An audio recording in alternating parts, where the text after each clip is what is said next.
గతంలో శాసనసభ సాక్షిగా తన తల్లిని వైసీపీ సభ్యులు అవమానించారని మంత్రి లోకేష్ అన్నారు. బడ్జెట్ సమావేశాల 3వ రోజు ఆయన శాసన మండలిలో మాట్లాడారు. సీఎం చంద్రబాబును ఉద్దేశించి వైసీపీ సభ్యులు చేసిన వ్యాఖ్యలపై లోకేష్ తీవ్ర ఆగ్రహం వ్యక్తం చేశారు. అధ్యక్ష, గౌరవ సభ్యులు 2019 నుంచి 24 వరకు చంద్రబాబు నాయుడు గారు పారిపోయారని మీరు అంటున్నారు. అధ్యక్ష, మీరు నాకు తెలిసినందుకు మీరు ఎమ్మెల్యే కాదనుకుంటప్పుడు చంద్రబాబు నాయుడు గారు హౌస్కి వచ్చారు. శాసనసభ సాక్షిగా నా తల్లిని అవమానించారు. అధ్యక్ష, అది గుర్తుపెట్టుకోండి. మీరు గౌరవ సభతో వస్తున్నారు. మా తల్లిని అవమానించారు. ఈ రోజు మీరు కావాలని పోస్టులు కూడా అట్టని పెడుతున్నారు. మా తల్లిని అవమానించారు. ఆ రోజు మీకు గుర్తురాదా? ఎన్ని ఎక్కడ అవమానించలేదు సార్, ఎక్కడ అవమానించలేదు. మీరు ఎట్లా మాట్లాడారో. మీరు ఉన్నారా హౌస్ లో? మీరు ఉన్నారా హౌస్ లో? మీరు ఉన్నారా హౌస్ లో? ఆ రోజు కూర్చోండి. మా తల్లిని అవమానించారు. అక్కడ ఉన్నారా హౌస్ లో? షర్మిల గారిని అవమానిస్తారు, విజయలక్ష్మి గారిని అవమానిస్తారు, మా తల్లిని అవమానిస్తారా? ఏం గుర్తురాదా మీకు? అదే ఒక్క నిమిషం నేను కూడా మాట్లాడవచ్చు. గుర్తుపెట్టుకోండి. ఒక్క నిమిషం నేను కూడా మాట్లాడండి. ఏనాడు మేము మాట్లాడలేదు. కూర్చోండి. ఏనాడు జగన్మోహన్ రెడ్డి గారి కుటుంబం గురించి మేము ఏనాడు మాట్లాడాల? నేను ఏనాడు మాట్లాడాల? మా సభ్యులు ఏనాడు మాట్లాడాల? కూర్చోండి. శాసనసభ సాక్షిగా మా తల్లిని అవమానిస్తే కూర్చోమంటారా?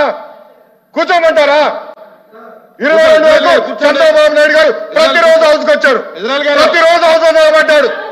సింగిల్ గా నిలబడ్డాడు. సింహంగా గుర్తుపెట్టుకో. సింగిల్ గా నిలబడ్డాడు, పోరాడారు. ఆ రోజు మా తల్లిని అవమానించారు కనుకనే బాధ తట్టుకోలేక సభ బైకాట్ చేసి బయటకు వెళ్ళారు.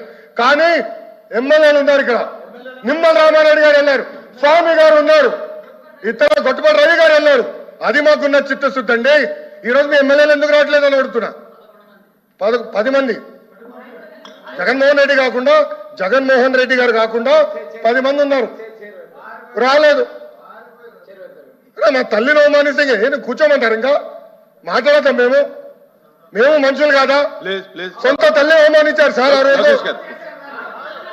మాడుకున్నా కూర్చోమంటారు? అయితే తెలియకుండా ఏదంటే అది మాడితే ఎట్లా అధ్యక్ష?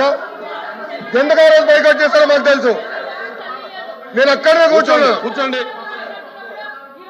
కూర్చోండి ప్లీజ్ ప్లీజ్ ప్లీజ్. ఎల్ఓపి గారు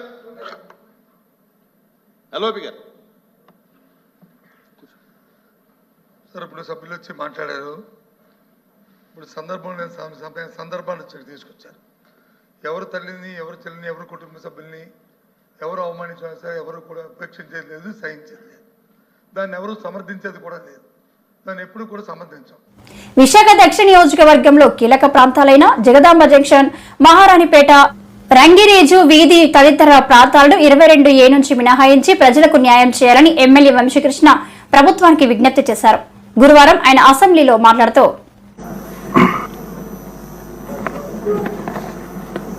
ధన్యవాదాలు అధ్యక్ష.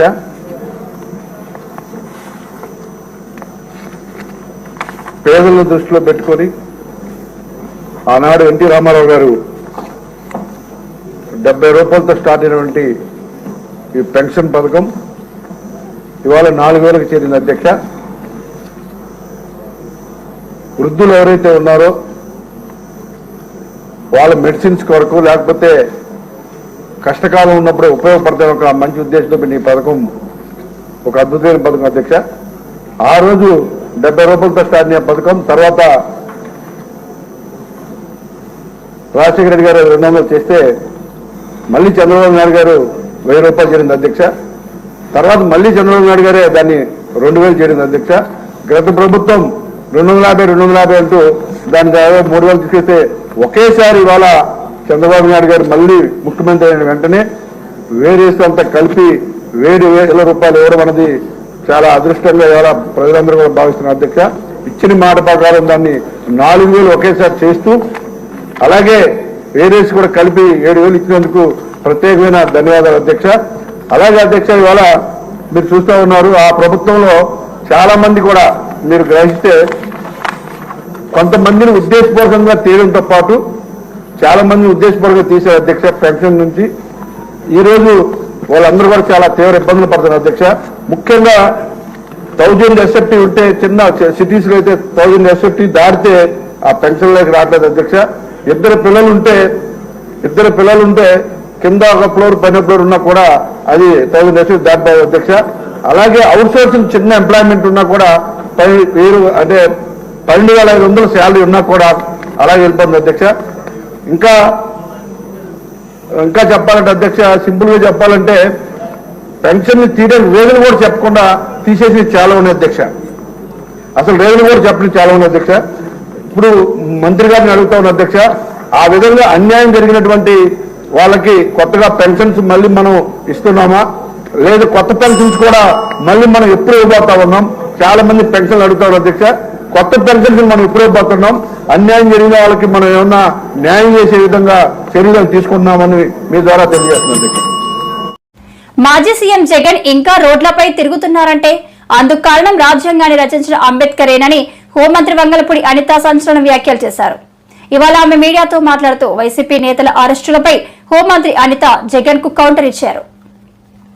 టీడీపీ వాళ్ళే చేశారు, జనసేన వాళ్ళే చేశారని అలా సొంత పత్రికలోని దుష్ప్రచారం చేయడానికి తప్పించి ఆ సాక్షి పేపర్లో మంచి ఏదైనా ఎప్పుడైనా రాసేయడానికి చూస్తే ఏ రోజు కనిపించదు.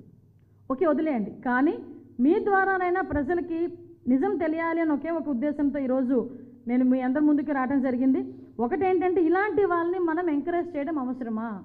పబ్లిక్ కూడా ఆలోచన చేసుకోవాలి. ఈరోజు ఇంతకుముందు వీళ్ళు మాట్లాడితే చీకటి పరిపాలన అని రకరకాల మాటలు మాట్లాడతారు. మీరు అబ్జర్వ్ చేయండి, లాస్ట్ టైం రంగనాయకమ్మ గారిని ఏ రకంగా అరెస్ట్ చేశారు, మన రఘురామకృష్ణరాజు గారిని ఏ రకంగా అరెస్ట్ చేసి అతన్ని ఎంత దారుణంగా హింస పెట్టించారు, ఎంతమంది టీడీపీ సోషల్ మీడియా యాక్టివిస్టులు ఎన్ని దారుణంగా వాళ్ళు ఇబ్బందులు పెట్టిన సందర్భాలు ఉన్నాయి. మేము ఆ రోజు న్యాయ పోరాటమే చేసామే. ఒకటి నేను ఛాలెంజ్ చేసి చెప్తా, ఏ ఒక్క తెలుగుదేశం పార్టీ కార్యకర్త కూడా వాళ్ళు ఇంత అబ్యూజింగ్ వర్డ్స్ పెట్టుకొని ఆడపిల్లలని మీద కామెంట్ పెట్టే పరిస్థితి లేదు. ఆ రోజు మేము జస్ట్ గవర్నమెంట్ని క్వశ్చన్ చేసినందుకే మా మీద కేసులు పెట్టే పరిస్థితి.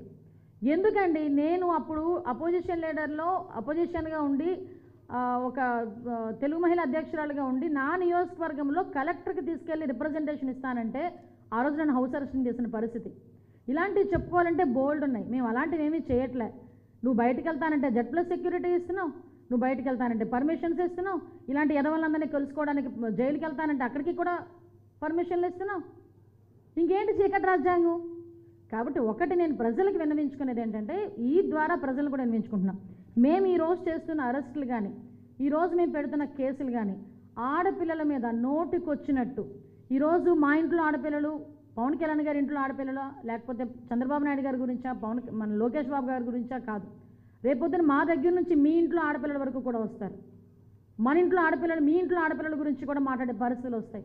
ఇలాంటి వాళ్ళని కట్టుదిట్టం చేయాలి, దీనికి ఒక స్పెషల్ యాక్ట్ తీసుకురావాలి అని ఒకే ఒక ఉద్దేశంతో ఈరోజు చంద్రబాబు నాయుడు గారు చేస్తున్న ఈ పనిని మీరందరూ కూడా స్వాగతించాల్సిందిగా, మీరందరూ కూడా సపోర్ట్ చేయాల్సిందిగా ప్రజలందరికీ విన్నవించుకుంటూ సెలవు తీసుకుంటున్నాను.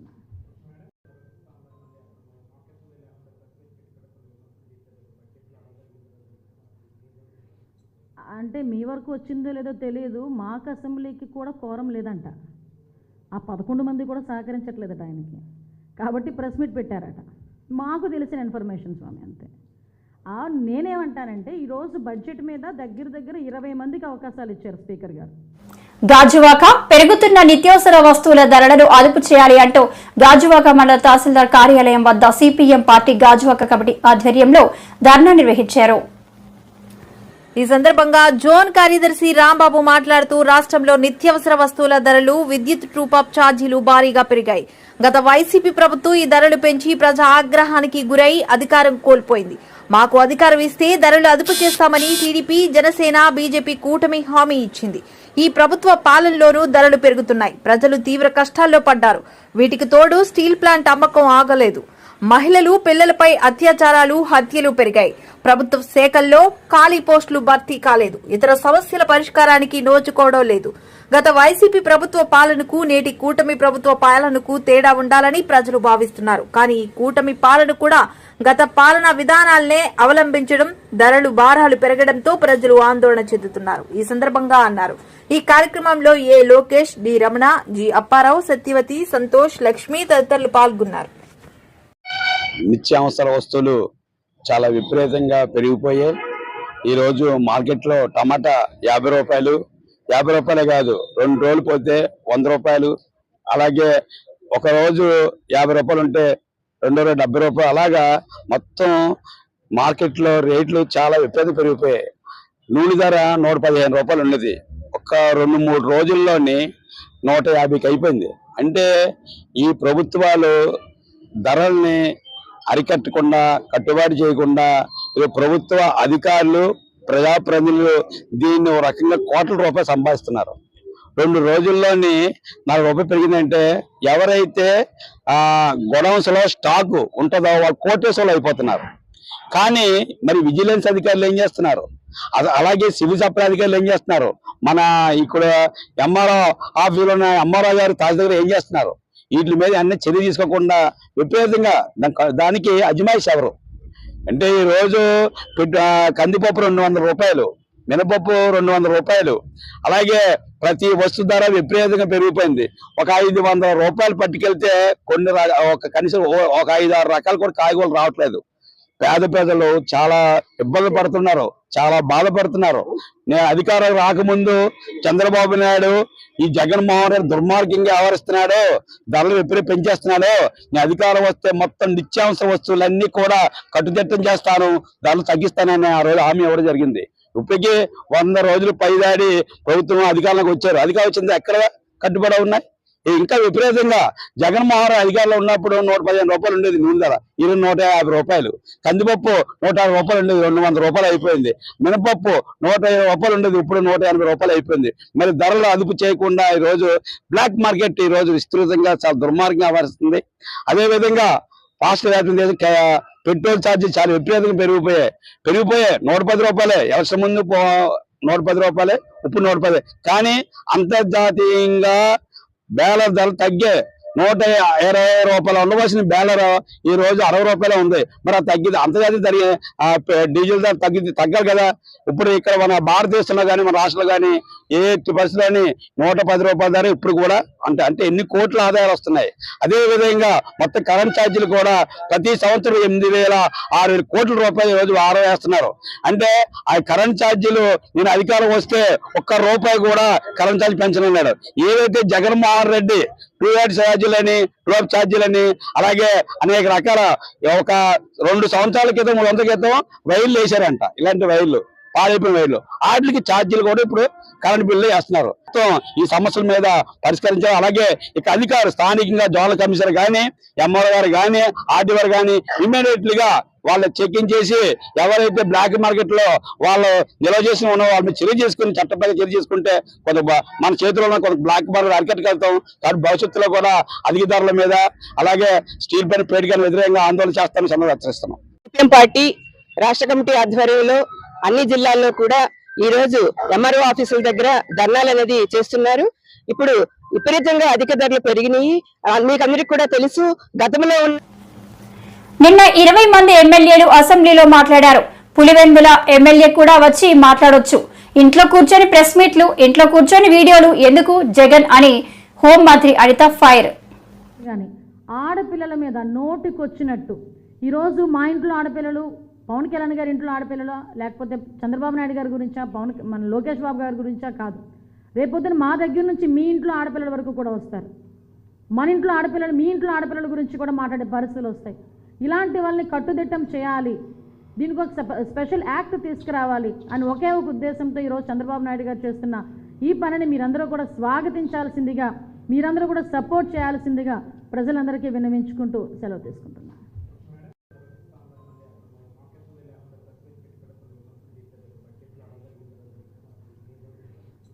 అంటే మీ వరకు వచ్చిందో లేదో తెలియదు, మాకు అసెంబ్లీకి కూడా కోరం లేదంట. ఆ 11 మంది కూడా సహకరించట్లేదట ఆయనకి, కాబట్టి ప్రెస్ మీట్ పెట్టారట. మాకు తెలిసిన ఇన్ఫర్మేషన్ స్వామి అంతే. నేనేమంటానంటే ఈరోజు బడ్జెట్ మీద దగ్గర 20 మందికి అవకాశాలు ఇచ్చారు స్పీకర్ గారు. 20 మందికి మాట్లాడారు. నిజంగా ఆయన ఎమ్మెల్యే కదా, ఆయనకు హక్కు ఉంది కదా. ఈరోజు మీరు వెళ్ళగలరు అసెంబ్లీ లోపలికండి, ఆ కాంపౌండ్ వరకే కదా మీరందరూ ఎవరైనా రావాలనుకున్నా. ఎమ్మెల్యేలుగా ఉన్న మేమే కదా అందులోకి లోపలికి వెళ్ళగలం. నేను చాలా సందర్భాల్లో చెప్పాను, సుమారుగా 5 కోట్ల మంది ప్రజల్లో 175 మందికి మాత్రమే అవకాశం ఇస్తాడు దేవుడు 5 సంవత్సరాలకు ఒకసారి. దానికి నీకు అవకాశం ఉండి రండి, అసెంబ్లీకి రండి, కూర్చొని మీకు ఏ సబ్జెక్ట్ మీద మాట్లాడాలనుకుంటే మాట్లాడండి. ఈరోజు 20 మంది సభ్యులకి ఇచ్చాము, మీరు ఒకరు మాకు ఎక్కువైపోతారా? లేదా మీ 11 మంది మాకు ఎక్కువైపోతారా? రేపు ఇంకొక 40 మంది 50 మంది మాట్లాడతారు, మాట్లాడండి వచ్చి. అంతే తప్పించి ఇంట్లో కూర్చొని విమర్శలు చేస్తాం, ఇంట్లో కూర్చొని వీడియోలు వేసుకుంటామంటే ఎలా అవుతుంది? నువ్వేమైనా అడగాలనుకుంటే రండి, అసెంబ్లీకి రండి, కూర్చోండి, మాట్లాడండి, సమాధానం అడగండి, చెప్తాం మేము. ఏ కోణంలో ఇస్తారో ఒకసారి మీరే ఆలోచన చెప్పండి. ఏ కోణంలో ఇస్తారు? ఇదే పెద్ద మనిషి లాస్ట్ ముఖ్యమంత్రిగా ఉండేటప్పుడు చంద్రబాబు నాయుడు గారిని బెదిరించారు. నువ్వు 23 మంది ఉన్నారు, అటు నుంచి ఒక 5గురు ఇటు లాగానంటే నీకు ప్రతిపక్ష హోదా కూడా ఉండదు అని. ఆ రోజు ఏ టైప్లో మాట్లాడాడు ఆయన? ఏ లెక్కల ప్రకారం మాట్లాడాడు ఆయన? దానికి సమాధానం చెప్పమనండి, అప్పుడు దీని గురించి మాట్లాడతాం.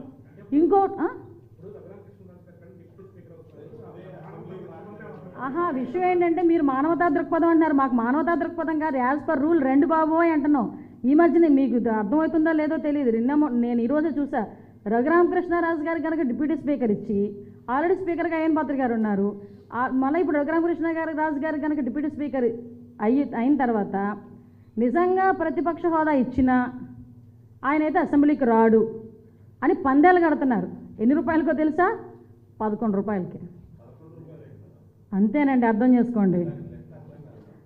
లెక్క అర్థం కాలేదా? వాళ్ళు ఎందుకు లెక్క అర్థమవుతుందండి, కొంచెం ఇండెప్త్కి వెళ్తే అన్ని లెక్కలు అర్థమవుతాయి, అన్ని లెక్కలు తేలుతాయి.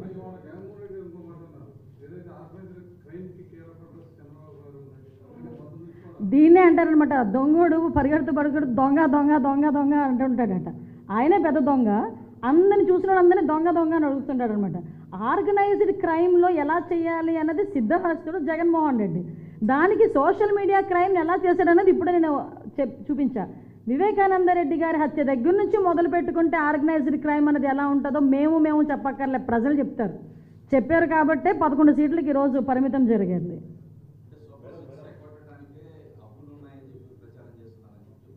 అంటే విషయం ఏంటంటే, ఆలోచన కలిగిన ప్రతి ఒక్కరు, ఆలోచించదగ్గ ప్రతి ఒక్కరికి ఈరోజు మన రాష్ట్రం తాలూకా ఆర్థిక పరిస్థితి ప్రతి ఒక్కరికి అర్థమైంది. నిన్న చాలా మంచి మీటింగ్ జరిగింది, బడ్జెట్ మీద చాలా మంచి మీటింగ్ జరిగింది. ఒక ట్రైనింగ్ ఇచ్చారు, బడ్జెట్ ఎలా ఉంటుంది ఇలా ఉంటుందని. అలాంటి వాటికి వాళ్ళ ఎమ్మెల్యేలను కూడా పంపించడమో ఈయన రావడమో చేస్తే కనీసం బడ్జెట్ అంటే ఎలా ఉంటుంది, బడ్జెట్ని ఎలా పెట్టాలి, ఎలాగ సంపదను సృష్టించాలి, ఎలా సంక్షేమ కార్యక్రమాలు ఇవ్వాలన్న సంగతి తెలుస్తుంది. అంతేగాని ఇంట్లో కూర్చొని నేను ఏదో ఉన్న పరదాలు కట్టుకొని నేను వచ్చేసరికి ఏంటది పొగడాలి, జగన్మోహన్ అని ఒకడు, నాయన ఈ నాయన అని ఒకడు మాట్లాడడం, అది కాదు రాజకీయం అంటే. నేనేమంటానంటే సూపర్ 6 మా బాధ్యత, సూపర్ 6 అన్నది మా బాధ్యత. మేము ఇంకా వచ్చి 150 రోజులైంది, మేము ఒకటి చేస్తున్నాం. మేము చెప్పినట్టుగానే 3,000 రూపాయలు 4,000 రూపాయలు పెన్షన్ ఇచ్చాం, ల్యాండ్ టైటిలింగ్ యాక్ట్ రద్దు చేసాం, మెగా డిఎస్సీ ఇచ్చాం. మీరు నమ్ముతారా? 150 రోజులకి 150 స్కీములకు సంబంధించి మేము చెప్తాం ఏమేం